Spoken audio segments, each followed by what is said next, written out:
Meanwhile, the Ravens had two major losses Sunday. One, the game to the Broncos in Mile High, and two, Terrell Suggs. Suggs is done for the year with an Achilles injury. The team has picked up Jason Babin, who was released by the Jets at final cuts, to step in for him. Suggs tweeting this: "Chin up, Ravens Nation. We've been here before. This changes nothing. Our mission is still the same. Hashtag 2016 San Francisco," obviously the Super Bowl up there in the Bay. Hashtag Ravens Nation. Stephen A. Smith, how does this impact the whole AFC North landscape with the Ravens not having Suggs now? I think it gives the Pittsburgh Steelers a leg up. I mean, obviously we can't ignore the Cincinnati Bengals because they've been to the playoffs the last 4 years. But I'm just so down on them as a postseason team. I guess I don't pick them because I'm actually rooting that they don't waste our time by going to the playoffs, so we don't have to watch them lose again and for Marvin Lewis to go 12 years without having won a playoff game, a single playoff game as a head coach. So rather than subject ourselves to that level of ineptitude, I would just sit there and focus on Pittsburgh and Baltimore. And what I would say to you is this: Pittsburgh offense is high-powered. Once Le'Veon Bell comes back and Martavius Bryant comes back, it'll be even better. Hopefully Pouncey will be coming back as well. The defensive side of the ball makes them highly questionable, but I've got to believe that at some point in time, they won't look as ridiculously awful as they did to open the season. Having said all of that, I look at Baltimore, and my question is, even though I think that losing Terrell Suggs is a devastating loss, their defense is still going to be big time with Jimmy Smith, with Webb, with C.J. Mosley and those boys. I believe in that defense, but I do think, Skip, they've lost a little something because you don't just replace Terrell Suggs, who combined with Mosley for 29 sacks last year. That's a hard thing to replace. And I think that how you offset that is by producing more offensively. And then that leaves me questioning. That means I have to rely on Flacco even more. Even though he had an outstanding year last year, I don't think that that's going to be the case this year. Steve Smith is entering his final season. We believe in Steve Smith. We both love him. We think he's a stud.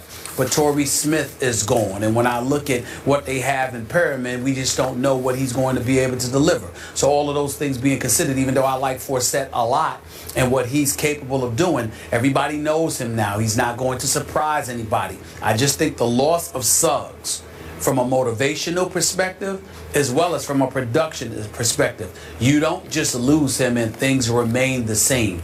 Even if it's just a little bit, you've lost something. And them with the Steelers was nip and tuck. And when you combine that with the fact that the offense would need to make up for the loss of Suggs, I don't see this offense being able to do it. I'm not saying they're not going to make the playoffs. I'm not saying they're going to fall apart. But I no longer perceive them as my division winners in the AFC North because I think losing Suggs is going to cost you something. I refuse to believe a player of that magnitude being gone means nothing. I hear what you're saying, and yet I still like the Ravens to win this division. I still have Pittsburgh winning a wild card. But listen, I like the heck out of Terrell Suggs, I should say. Yep. I've had many battles with him on this show, but I respect the heck out of him on the football field. Unfortunately, his other Achilles just snapped. He's had two of them now on both sides. That's just freakish, flukish, bad luck. I don't know what it is. I can't explain. That's the most inexplicable injury of all the injuries. Is why your Achilles, when you're basically doing nothing, just snaps. I guess it's just meant to be. So I feel for him. But he's going on 33 years of age, and even though I completely agree with you on the leadership side, the experience side, the present side of having Suggs in your locker room and on your sideline and in your defensive huddle and sometimes in the backfield on 3rd and long, I get all that. But in this game last Sunday at Denver, big opening game for them, place where they've been very successful. Man, I look at his stats, there aren't any. Mr. Suggs registered 0-0. He didn't have a tackle or a sack until he was gone with 8:21 left in that game. And they did have 4 sacks as a team, and you mentioned C.J. Mosley had a couple, Canty had one, McClellan had one.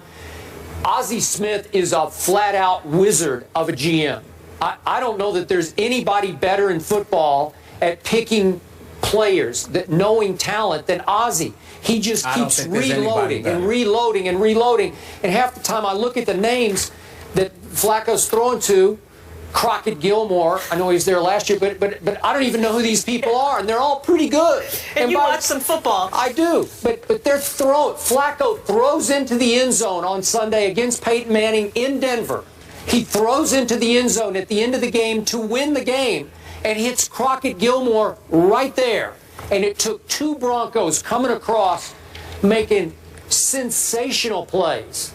Some of the best double play that I've seen in a long time where you just took the ball out of his hands and intercepted it and saved the game. You're going to win it or lose it, and they barely lost it. But Flacco did, and I'm no Flacco fan, as you know. He's Joe Fluco half the time to me. But that wasn't Fluco. That was just flat-out Flacco. Nice throw, Joe. Could have won the game. Maybe should have won the game. Denver was just a little bit better. So my point is, Suggs' tweet is right. What Molly read, the mission is still the same. I don't think they're going away. Well, the mission is still the same, but let's analyze why. Because of the genius that Ozzie Newsome is when it comes to finding talent. I mean, this kid Jernigan, Brandon Williams, and these boys, you lose Haloti Nada, and it doesn't seem like you've lost anything. We get all of that. We know Ozzie Newsome is the best. We understand that. There's no denying that. And you know I'm a huge fan of John Harbaugh. I love John Harbaugh. Yep. So when you have an organization like that, the structure is going to remain intact. The foundation is going to remain intact. They're not going to fall off the wagon. But again, we're talking about the magnitude of Suggs. And we're talking about an offense and whether or not they can give it to you. There's a reason why there have been many occasions where the Baltimore Ravens did not end up being what we thought they would be. Because even though the talent is there, something is missing at some key pivotal moment. And as a result, it ends up negating their ability to propel themselves. Okay. And I think this is one of those instances where it'll happen. They'll make the playoffs because they're too stout not to. But I just think that they lose a little something with Suggs. And that may be all that the Steelers need to leapfrog over them. Okay, last quick point about those Steelers. I remind you that last Thursday night, opening night, at Foxborough, Tom Brady was protected by 3 rookies in his offensive line. I agree. And this kid running the ball behind Tom Brady, the kid that Rex can't remember his name, that kid had been out of football for 2 years, and they got away with him running and catching the football and torched the Pittsburgh defense. I'm just not sure it's good enough to stand up to win this division. Well, I agree with you. The Steelers' defense is definitely suspect. Shazier and Jarvis Jones definitely need to step up. Timmons needs to get in their head and get them to produce something. Yep. And my God, can I please get some kind of pass rush? Pretty please, with Sugar on top. Can somebody on the Pittsburgh Steelers record some sacks? I mean, good Lord.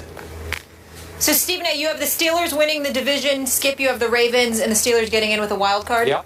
All right, here's the AFC North matchups this weekend. 49ers at Steelers, that's a good one. Chargers, Bengals, Titans, Browns, Ravens at Raiders. Beast Mom, I didn't write this. You're all wrong for that. That was funny, though. Marshawn's mom takes to Facebook and blasts the Seahawks play calling. Mark Schlereth is in the house. He joins the desk to offer his thoughts as well. Don't miss it after the break.